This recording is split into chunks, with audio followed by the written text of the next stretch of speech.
Ang programang ito ay hatid sa inyo ng Air 21. Sagot ko, padala mo!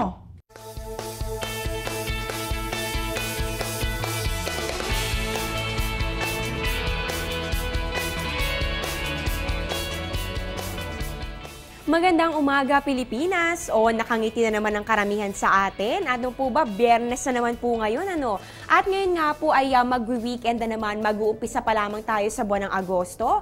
Buwan ng wika, di ba? Kaya naman dapat maipakita natin ang ating pagpapahalaga sa ating pambansang salita.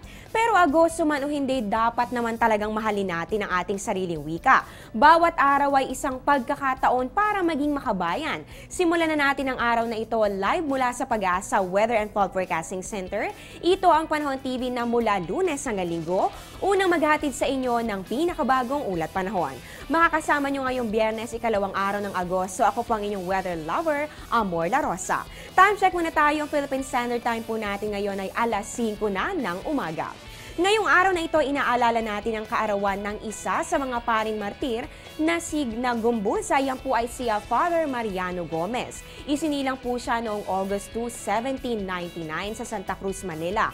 Ilan lamang sa kanyang mga ginawa ang pakikipaglaban para po sa ating bayan.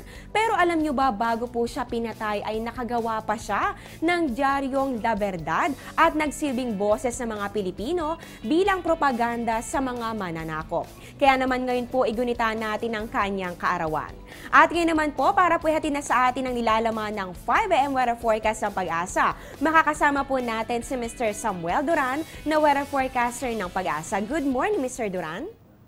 Good morning, Amor, at sa lahat po ng ating televiewers, magandang umaga po. Mr. Duran, ano na po ba ang nangyari dito sa binabantayan natin na low pressure area? Nasaan na po ba ang lokasyon nito? Ito po ba ay patuloy na lumalakas? Magiging bagyo pa po ba ito? At saan po ba yung track o yung direksyon na tatahakin ito sa mga susunod na oras? Yung pong low pressure area na binabantayan natin kahapon na nandito po sa may bandang Kalayan ay nalusaw na po at ngayon po ay naging trough na lamang at hindi na po nakaka-apekto ngayon sa anumang parte po ng ating bansa. Ayan, magandang balita po yan para sa ating lahat. Pero ito po, ano naman po ang asahan nating magiging lagay ng ating panahon ngayong araw na ito ng Biyernes? Sa ngayon po, bahagyang humina na po ang ating hanging habagat na nakaka-apekto ngayon dito po sa may western section po ng Luzon. At ngayon po ay meron po tayong binabantayang low pressure area na andito po. At ito po ay nasa layong 1,340 kilometers east po ng Southern Mindanao. Ito po ay nakapaloob sa tinatawag nating ITCC at ito pong LPA na ito ay sa ngayon po ay nasa labas pa naman po ng ating Philippine Area of Responsibility. At dahil po sa weak southwest monsoon, inaasahan po natin ang Mimaropa at ang Western Visayas ay makakaranas po ng mga light to moderate rain showers and thunderstorms. And the rest of the country po, kasama na po ang Metro Manila dyan, ay magkakaroon naman po ng mga isolated cases ng mga rain showers and thunderstorms. So ayan po mga kababayan, narinig naman po natin na meron na naman tayong panibagong low pressure area. Though nasa labas pa naman ito ng ating bansa, patuloy pa rin po tayong mag-monitor sa magiging lagay nito sa mga susunod na oras. At eto naman po, dahil nabanggit nyo nga po na meron tayong weak southwest monsoon, so ito po ay bahagyang humina, pero meron pa po ba tayong nakataas na gale warning o babala at saan-saan po ba ito para po mabigyan natin ng impormasyon kaagad itong ating mga kababayan mangingisda? So tama ka dyan, Miss Amor, bahagya na nga pong humina ang ating southwest monsoon, ngunit nakaka-apekto pa rin po ang ating southwest monsoon dito po sa may northern at western seaboard po ng northern and central Luzon. Kaya ang mga baybaying dagat sa mga lugar na ito ay medyo maalon pa hanggang sa napakaalon. Kaya po inaabisuhan natin ang ating mga kababayang mangingisda, lalong-lalo na po na mayroon pong maliliit na sasakyang pandagat na huwag po munang pumalaot. Although ina-expect na natin na bahagya na po itong hihina at pwede na rin po tayo mag-downgrade sa mga susunod pong oras. Mr. Duran, nabanggit nga po natin na humina nga itong ating southwest monsoon at ito po ay nakakaapekto lamang sa may bahagi ng Luzon. So ano po ba ang dahilan bakit po magkakaroon pa rin ng mga pag-ulan dito po sa bahagi ng Visayas? So sa ngayon po, ang southwest monsoon pa rin po ang umiiral dito po sa may western section po ng Visayas. Pero yung the rest po ng Visayas, including po yung Mindanao, medyo po maganda ang ating panahon sa ngayon. Ngunit meron pa rin po tayong active na ITCC, although sa ngayon po hindi pa naman po nakaka-apekto, and yung approaching po na LPA, maaari pong by weekend ay pumasok na ito ng ating PAR, pero sa ngayon po maganda pa naman po ang ating panahon dito po sa may rest of Visayas at yung ating Mindanao.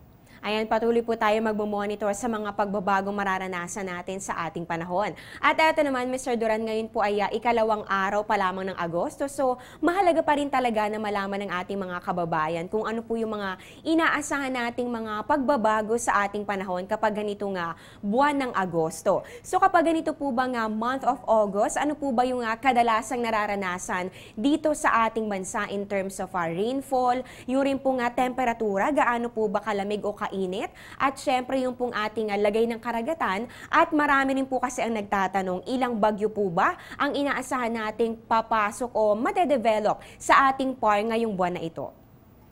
Pagka ganito pong August, usually ito po yung sinatawag na nating peak na ng ating southwest monsoon. So kapag pagka-peak na po yung southwest monsoon natin, inaasahan po natin by August na around 3 or 4 pa na tropical cyclone na papasok ng ating pong Philippine Area of Responsibility. So kapag ganitong August, yung pong southwest monsoon natin, in-expect po natin na yung western section po ng ating bansa ang magkakaroon po ng madalas na mayroon pong mga pag-ulan. And yung eastern section naman po ng ating bansa, most likely po is less rainfall than the western section. So kapag ganitong malakas po ang ating southwest monsoon, most probably ang matataas nating maalon ay or magtataas tayo ng gale warning ay yung western section po ng Luzon and western section ng Visayas.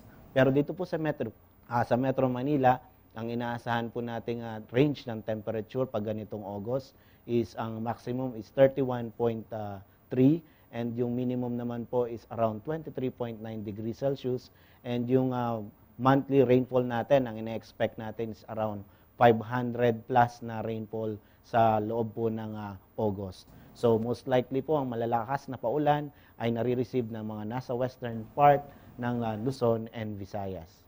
O ayan po mga kababayan, nabigyan na po tayo ng ideya kung ano po mga dapat nating asahan sa ating panahon ngayong buwan ng Agosto, kaya meron na po tayong time para paghandaan ang mga ito.